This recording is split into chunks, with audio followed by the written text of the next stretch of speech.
تعالوا اوريكم اكبر واتقل ساعة عملتها. حجمها 50 في 90 وكانت تقيلة واخدة ريزن كتير قوي لدرجة ما كنتش عارفة الفها عشان الفيديو. طبعا بعتذر عشان كنت موقفة شغل الفترة اللي فاتت وفعلا كنت تعبانة واكيد باين على صوتي. المهم اول حاجة عملتها في الساعة دي كالعادة ان احنا عزلنا الخشب باكريليك ابيض. طبعا كونت درجات لون الازرق كلها بره وبعد كده عملت لها ميكس على الخشبة نفسها.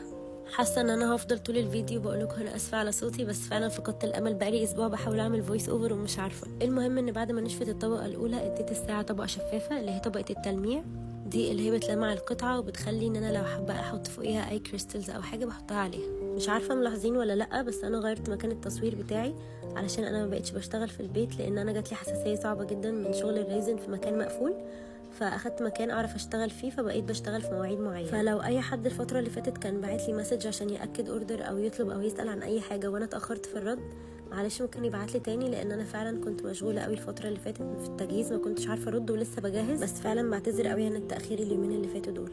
هنا كنت حطيت باودر التعريق وبعدين حطيت عليها الكريستلز اللي بقول لكم عليها.